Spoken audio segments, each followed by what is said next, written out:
नमस्कार, मैं हूं डॉक्टर यश शाह और आपका स्वागत है मेरी यूट्यूब चैनल पर। आज हम बात करेंगे ट्यूबरक्यूलोसिस यानी कि क्षय रोग के बारे में। तो सबसे पहले हम यह समझते हैं कि ट्यूबरक्यूलोसिस के बारे में बात करना क्यों ज़रूरी है। हाल में टीबी कोविड-19 के बाद एक सबसे बड़ा इन्फेक्शियस किलर डिसीज है। डब्ल्यूएचओ के अनुसार पूरे वर्ल्ड में 2020 में 1.5 मिलियन लोगों की टीबी की वजह से डेथ हुई थी और 10 मिलियन लोग टीबी की वजह से बीमार रहे थे। उसके साथ साथ यह भी देखा गया है कि भारत पूरे विश्व में नए टीबी के केसेस में नंबर 1 के स्थान पर है। टीबी एक संक्रामक रोग है जो माइकोबैक्टीरियम ट्यूबरक्यूलोसिस नाम के बैक्टीरिया से फैलता है। यह टीबी मुख्य रूप से फेफड़ों को अफेक्ट करता है और पल्मोनरी ट्यूबरक्यूलोसिस करता है। यह रोग लंग्स के अलावा इंटेस्टाइन, बोन्स, जॉइंट्स, स्किन और अन्य कई टिश्यूज को अफेक्ट करता है। टीबी मुख्य रूप से इन्हेलेशन यानी कि श्वास में टीबी के बैक्टीरिया आने से ट्रांसमिट होता है, लेकिन कई बार नॉन पास्चुराइज्ड मिल्क जो माइकोबैक्टीरियम बोविस से इन्फेक्टेड गाय से प्राप्त होता है उससे भी ट्रांसमिट होता है।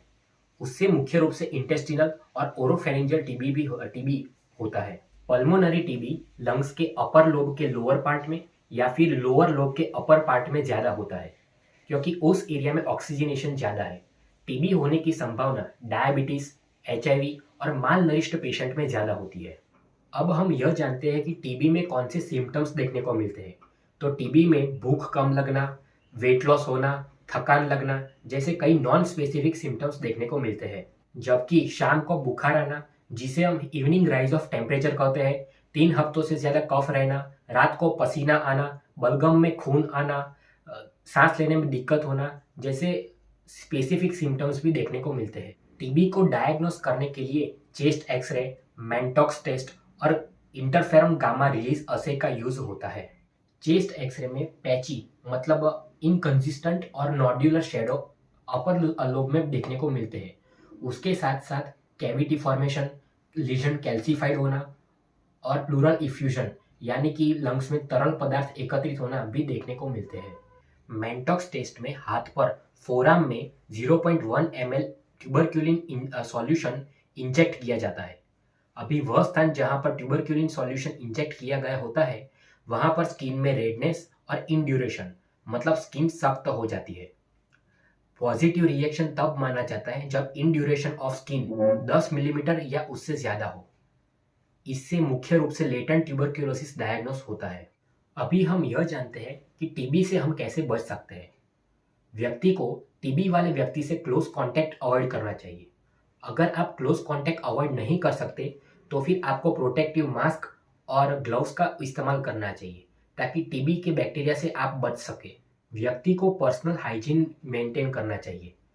व्यक्ति को रेगुलर एक्सरसाइज करनी चाहिए ताकि आपकी इम्यूनिटी बूस्ट हो और आपकी हेल्थ भी इम्प्रूव हो। इस इम्यूनिटी को मेंटेन करने के लिए आपको बैलेंस्ड डाइट खाना चाहिए जो कि फ्रूट्स और वेजिटेबल से युक्त हो और अच्छी नींद लेनी चाहिए। अभी हम यह जानते हैं कि टीबी होने के बाद पर्सन को क्या केयर करनी चाहिए। टीबी होने के बाद घर में संपूर्ण बेड रेस्ट करना चाहिए। उसके साथ साथ कोई ज़्यादा तनावपूर्ण काम या फिर बोलना नहीं चाहिए ताकि उनके फेफड़ों को आराम मिल सके।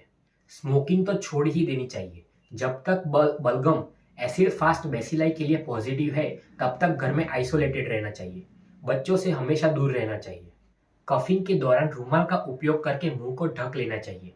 उसके साथ साथ अच्छा प्रोटीन वाला फूड खाना चाहिए और अगर खांसी हो तो फिर ऑयली या फिर फ्राइड फूड अवॉइड करना चाहिए। अभी हम जानते हैं टीबी की ट्रीटमेंट के बारे में। भारत में टीबी के पेशेंट्स को मुख्य रूप से 2 कैटेगरी में क्लासिफाई किया गया है। कैटेगरी 1 में टीबी के न्यू पेशेंट्स जिनकी पहले कभी भी ट्रीटमेंट नहीं हुई उनको रखा गया है। उसमें ट्रीटमेंट को 2 फेज में क्लासिफाई किया गया है, इंटेंसिव फेज और कंटिन्यूएशन फेज। इंटेंसिव फेज 2 महीनों का और कंटिन्यूएशन फेज 4 महीनों का रखा गया है। इंटेंसिव फेज में 4 प्रकार की दवाइयाँ isoniazid 75 milligram, rifampicin 150 milligram, pyrazinamide 400 milligram और इथाम्ब्यूटल 275 मिलीग्राम एक गोली में आते हैं। और कंटिन्यूएशन फेज में आइसोनियाजिड, रिफाम्पिसिन और इथाम्ब्यूटल आते हैं।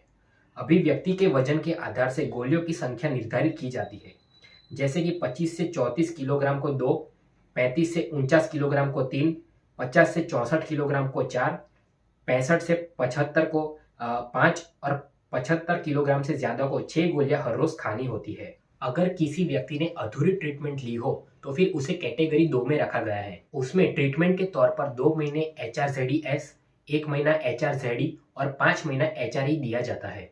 मल्टी ड्रग रेजिस्टेंट टीबी की ट्रीटमेंट 24 से 27 महीने तक चलती है। अभी हम यह जानते हैं कि अगर किसी प्रेग्नेंट महिला को टीबी हो तो क्या करना चाहिए। स्ट्रेप्टोमाइसिन के अलावा first line anti tuberculosis drug जिसे हमने पहले बताया वो सेफ है। ब्रेस्ट फीडिंग वुमेन को टीबी का संपूर्ण कोर्स देना चाहिए। टीबी को रूल आउट करने के बाद बेबी को 6 महीनों तक आइसोनियाजिड प्रिवेंटिव थेरेपी देनी चाहिए। माता को यह एडवाइस देनी चाहिए कि जिससे ड्रॉपलेट्स उत्पन्न हो वैसी प्रक्रियाएं जैसे कि कफिंग, छींक खाना, वैसी प्रक्रियाओं को नाक और मुंह को ढककर ही करनी चाहिए। जो माता आइसोनियाजिड ले रही हो उसके बेबी को पायरिडॉक्सिन जिसे हम विटामिन B6 भी कहते हैं वो देना चाहिए। उसका recommended dose 5 milligram per day है। यह थी टीबी के बारे में संपूर्ण जानकारी। इस वीडियो को शेयर करके अधिकतम से अधिकतम लोगों तक पहुंचाएं और आने वाली अन्य रोगों की इन्फॉर्मेशन के लिए मेरे चैनल को सब्सक्राइब कीजिए। Thank you.